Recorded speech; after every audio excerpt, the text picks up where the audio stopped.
When a box office smashing blockbuster gets a follow-up flick that breaks the mold, film lovers everywhere rejoice. So if you're a movie lover yourself, you'll want to keep an eye out for these movies that got the successful sequel treatment, not once, but 3 times. In the 1980s, buddy cop movies were as common as comic book movies have become today. And while the theme of hardened officers solving a crime or navigating their platonic relationship was repeated many times, including in Beverly Hills Cop, Dragnet, and Tango and Cash, one franchise perfected the subgenre, Lethal Weapon.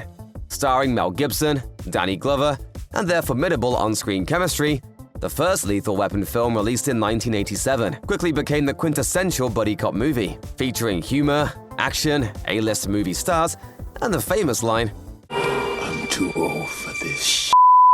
The first movie is considered one of the best action movies of the era. Unsurprisingly, the magic was recreated 2 years later, with Lethal Weapon 2 becoming one of the top-grossing movies released in a year that featured celebrated sequels like Ghostbusters 2, Back to the Future 2, and Indiana Jones and the Last Crusade. Gibson and Glover continued their on- and off-screen friendship, completing 4 Lethal Weapon movies by 1998. While the actors are retired from their roles, the franchise continued in a television series from 2016 to 2019. When The Matrix was released in 1999, it was one of the most groundbreaking and thought-provoking films ever made. Left as a standalone, the movie would still be recognized for its originality and technological breakthroughs. Of course, what would be the fun in that? Created by the Wachowskis, there was such a push for a Matrix trilogy that the next 2 installments were developed together, and both were released in 2003.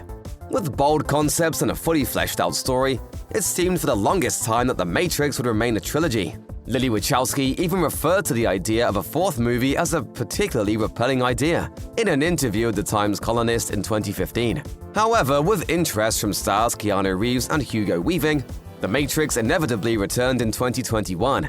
Capping off the quadrilogy, The Matrix Resurrections brought back much of the same magic of the original films and did moderately well at the box office. As it stands now, The Matrix will remain a 4-part series. In an interview with comicbook.com, producer James McTeague claims that there aren't any sequels in the works, although he notes that the open ending means the story could still grow. One comic book adaptation irretrievably changed superhero movies forever, and the resulting quadrilogy became the test package for what works and what doesn't when it comes to bringing our favorite characters to the big screen. 1989's Batman, directed by Tim Burton and starring Michael Keaton as the Caped Crusader, was unlike any superhero movie previously made. The dark and gritty scenes of Gotham City and a mature approach to comic book themes resulted in a formula for the genre still in use today. Burton's 1992 follow-up, Batman Returns, doubled down on the edgy tones and ghastly villains, making it a well-rooted sequel. The time has come to punish all God's children. First, second, third, and fourth born. Unfortunately, when the studio asked Burton to step away from his third Batman movie that he had already begun orchestrating, the franchise took a significant turn. Joel Schumacher became the new man in charge, having proven success with previous films such as St. Elmo's Fire and The Lost Boys. Sadly, the amount of money that could be squeezed out of The Dark Knight proved too tempting for the studio that wanted to make the superhero project more family-friendly in an attempt to sell the most amount of action figures. Schumacher's Batman Forever and Batman and Robin have since become the target of many jokes regarding the comic book adaptation genre. Still, the groundbreaking success and design of Burton's duology sustain this series as one of the greatest quadrilogies ever made. Subverting traditional fantasy tales and blending classic characters into one brightly colored world, Shrek feels as comforting and recognizable as it does creative and original. Starring an endearing oaf as he navigates love, friendships, and responsibility, the Shrek franchise has made a relatable ogre an icon. I'm an ogre! You know, grab your torch and pitchforks! Doesn't that bother you? Aside from the 4 main installments, there have been spin-offs, specials, live performances, and a slew of merchandise featuring the characters from far, far away. With Mike Myers voicing the ogre and Eddie Murphy as the boisterous sidekick donkey, the original 2001 Shrek film had parents and children busting their guts, making it an instant animated classic that is still celebrated today. Meanwhile, as the best sequels are wont to do, the follow-up films from the Shrek catalog added depth and growth to the fantasy world and characters. With 2010's Shrek Forever After, the quadrilogy was complete, and has since become a defining franchise for an entire generation. Undoubtedly, some fans would choose Shrek as the greatest quadrilogy in movie history. Surprisingly, out of all of the film franchises on this list, there is only one that was intentionally planned as a quadrilogy, dividing an established literary trilogy.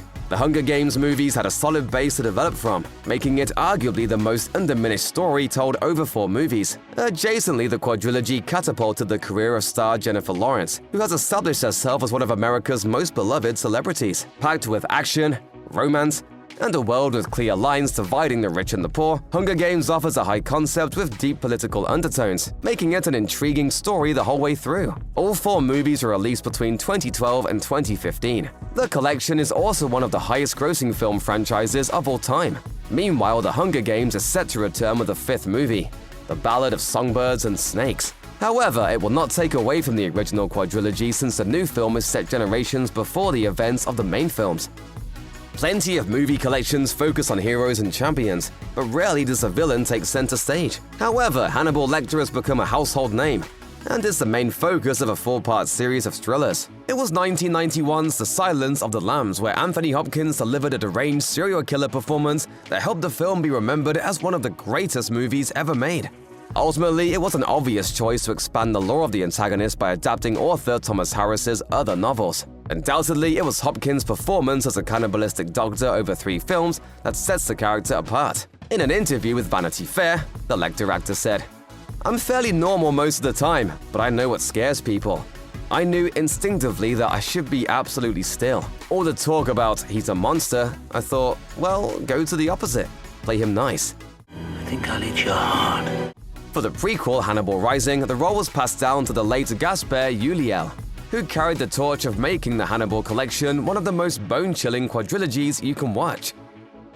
Often noted for introducing the comic book superhero movie into popular culture, it is fitting that the Man in Blue Tights was the first such character to earn a film quadrilogy. When Superman hit theaters in 1978, it was the most expensive movie made at the time, making it the first big-budget superhero film and laying the groundwork for one of the most popular genres in the industry today. Expanding the Big Blue Boy Scout story, the quadrilogy plus the spin-off movie Supergirl redefined what superheroes could do on screen, all while keeping with the stand-up tones and themes synonymous with the character. A significant part of the success of Superman and its 3 sequels was the main actor, Christopher Reeve. Embodying the brightly suited hero, Reeve became the Man of Steel for an entire generation. Mixed in with an ensemble of celebrated actors and an instantly recognizable theme song from John Williams, the Superman quadrilogy will always have a special place in the hearts of comic book enthusiasts. The first Jaws movie, directed by Steven Spielberg, is recognized as a first summer blockbuster. To this day, Jaws remains the 7th highest-grossing movie of all time, when adjusted for ticket price inflation. The groundbreaking film about a man-eating shark reshaped the theater-going experience, so it makes sense that the studio would want to squeeze everything that they could from the shark-infested property. You're gonna need a bigger boat. 3 more Jaws films expanded the lore of the ocean's most dangerous animal. With new characters, locations, and situations, the ground laid by the franchise has resulted in an influx of shark-themed movies that continue to be released today, with the water beast appearing in low-budget projects almost annually. Understandably, the multiple Jaws sequels struggled to achieve the same acclaim as Spielberg's project. However, even the worst Jaws movies have found an audience as cult classics. Meanwhile, the franchise as a whole remains one of the highest-grossing horror franchises of all time. When Toy Story debuted in theaters in 1995, it was a groundbreaking achievement. The completely computer-animated feature was the first of its kind, breaking away from traditional 2D animation. Equally, Toy Story was the first film produced by Pixar, which has become one of the most dominant studios when it comes to animated films. The story of Woody, Buzz, and all of their toy friends has created a legacy that is still prominent today, with the spin-off film Lightyear being released in 2022 and Toy Story 5 in the early stages of development. An entire generation grew up watching the diverse collection of animated toys bond and grow. Over 25 years, audiences kept a soft spot for the iconic franchise, akin to how the human boy Andy treated his beloved toys. Spanning from 1995 to 2019, Pixar's headlining franchise has grown to become one of the highest-grossing animated franchises of all time, all while achieving high praise from critics and audiences along the way. There is no doubt the Toy Story quadrilogy is one of the most successful 4-part collections ever made. Avengers!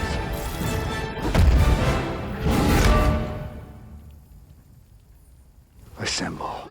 It would be impossible to discuss 4 film collections today without touching on the Avengers. The Marvel Cinematic Universe is built around the over-the-top blockbuster movies that bring all of its most popular characters together. Since Robert Downey Jr. arrived as Iron Man in 2008, every Marvel movie has been unabashedly driven toward an Avengers epic. Phase 1 built its way to bring together these heroes in the original Avengers installment, quickly becoming the first in the MCU to break the $1 billion mark.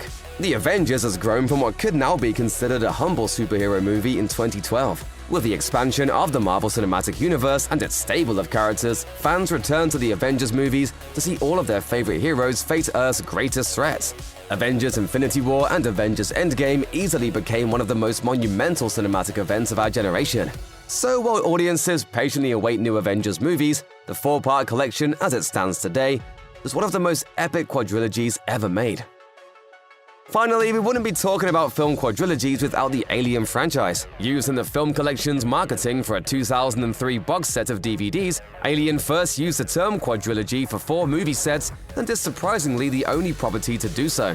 The movies follow Ellen Ripley, portrayed by Sigourney Weaver, as she fights off a dangerous alien species known as the Xenomorph. The most interesting part of the series is each movie features a different director and therefore carries a different feel and tone, making each installment a fan favorite depending on who you ask. There have been many films that have expanded the lore of the Xenomorph, including 2 Alien vs. Predator movies, Prometheus and Alien Covenant.